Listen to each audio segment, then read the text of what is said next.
Ya, kita akan berbincang-bincang di kesempatan pagi ini terkait dengan topik kita, ya, saatnya pengusaha dan pemuda berdonor darah Indonesia. Tapi setelah yang satu ini. Pendengar Radio Republik Indonesia di mana saja berada, saya M. Rohanuddin, Direktur Utama Lembaga Penyiaran Publik Radio Republik Indonesia, atas nama Dewan Direksi dan seluruh angkasawan-angkasawati Lembaga Penyiaran Publik RRI mengucapkan terima kasih kepada seluruh pendengar pemangku kepentingan atas perhatian dan dukungan serta kebersamaan selama ini.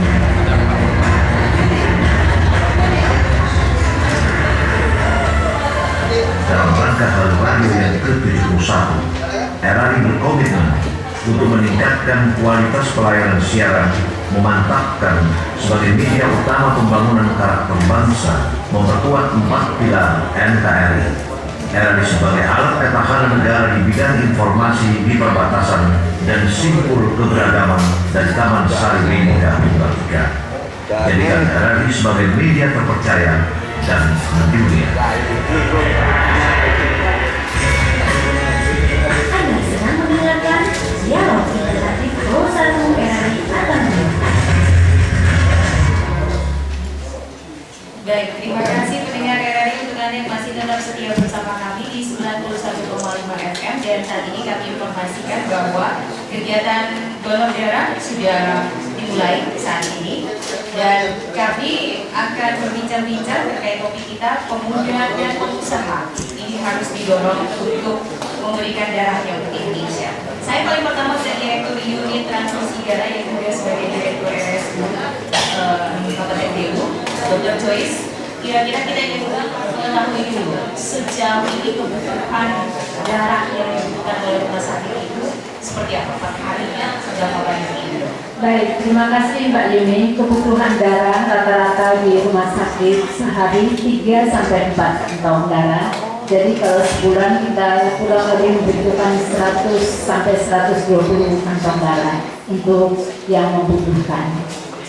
Apakah mengalami kekurangan dalam kebutuhan darah tersebut dalam rentang sehari atau sebulan gitu? Dalam perjalanan memang kadang-kadang kita kehabisan stok untuk mendonorkan darah kepada pasien yang membutuhkan.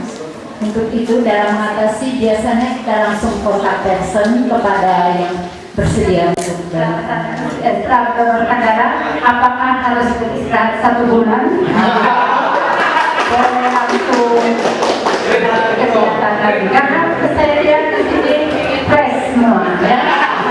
Jadi saya juga minta rajin mendonorkan darahnya karena nanti semakin six pack, ya. Jadi bodinya semakin asik, ya. Baik, terima kasih. Pak Wadan mungkin mau menambahkan, Pak Wadan, silakan. Terima kasih Mbak Nani. Saya juga di sini tidak ada spesialisasi, ya, kemudian di bidang kesehatan. Saya juga bukan dokter juga. Jadi pada dasarnya prajurit-prajurit saya yang saya bawa sebanyak 350 orang ini adalah orang-orang pilihan. Kita juga yang ditahu ini kan sudah ada dokter di Satgas. Jadi kalau hasil dokter nanti selanjutnya realistis tidak mengganggu kegiatan depan, maka tidak kita berikan kesehatan. Iya, baik. Tapi kita dengarkan penjelasan dulu dari Ibu Dokter, apakah boleh berapa jeda sih, 30 menit, 1 jam, dan istirahatnya di mana, di mangkok saja atau boleh di luar seperti itu? Golongan darah apa yang dibutuhkan? Rata-rata hampir sama rata-rata dari golongan B, golongan A dan B, karena kelihatannya seperti stok O yang kelihatannya biasanya Paling banyak ya. Iya. Masyarakat, saya membutuhkan darah. Ketika saya ke IGD, tapi saya dimintai darah. Apakah darah itu diperjualbelikan? Mungkin bisa dikonfirmasi. Dokter, silakan. Ya, betul. UTD tidak memperjualbelikan darah. Kira-kira dari PT Sukut itu, ketika ada permintaan, apakah sekaligus pesertanya diturunkan atau memang ada pembagian-pembagian? Kegiatan kemudian mengirim semuanya perwakilan. Perwakilan. Biasanya sekali kegiatan menurunkan berapa banyak karyawan Pak Wakil? Kita 10 sampai 15 orang. 10 sampai 15 orang. Iya, baik. Pak, saya kembali akan meningkatkan karena sesuai dengan penjelasan Dr. Joyce tadi bahwa ini kebutuhan darah makin meningkat. Kira-kira bisa diusulkan 4 kali dalam setahun mungkin, dan juga mulai menyasar kalangan pengusaha. Silakan Pak Kersen. Ya, terima kasih. Ini Pak Wadah dan Dokter, bedanya kalau TNI dengan PNS. Tadi seperti pertanyaannya Pak Agus tadi, kalau TNI itu habis donor, kekuatannya ya harus siap gerak, dokter ya. Kalau di PNS, kalau habis donor ya kondisi gitu. Jadi tidur pun itu kadang-kadang bisa 3 jam, 4 jam, bahkan tidak dari kantor. Ini bedanya di PNS. Makanya kami pun juga berharap agar khususnya di teman-teman PNS, karena donor ini sangat perlu untuk kebutuhan masyarakat. Ada slogan dari PNI, ada darah untuk semuanya. Makanya program yang kita buat setahun 2 kali, saya kira sudah cukup berkeyan. Karena bulan kan berarti sekitar tahun 15 tahun itu 4 kali. Tapi kan kebutuhan dari dengan sirkulasi peredaran darah, saya kira ya mungkin bisa 1 tahun 2 kali, 3 kali ya. Sudah cukup. Nanti langkah ini coba kita sampaikan ke pusat. Apakah kita masih tetap 2 kali dalam setahun? Apakah kita akan apa? Tidak atau Saya berikan kesempatan sebelum closing statement dari narasumber kita. Saya ingin bertanya dulu, apakah kita setuju kalau 3 narasumber kita yang berada di tempat ini juga mendonorkan darahnya? Baik, nanti akan dikawal oleh para PRRI. Tetapi ketika orang melaksanakan kegiatan donor darah, pasti yang dicari paling pertama itu adalah TNI dan Polri. Ini kenapa gitu? Kenapa tidak biasa para PSK kosong? Memang kadang-kadang sedikit kesulitan, walaupun kita sudah punya daftar nama pendonor, tetapi kadang-kadang kita kontak yang bersangkutan, mungkin karena ada kegiatan atau ada hal-hal yang membuat si pendonor tidak bisa datang untuk mendonorkan darahnya. Jadi terus saya berada di sini, Pak Waka, kalau memang ada teman-teman di sini yang kita berharap bisa rutin untuk mendonorkan darah, biasanya per 3 bulan. Ya, mungkin kalau bersedia kita bisa bekerjasama untuk setiap 3 bulan Donor darah akan meningkat harapannya ke depan.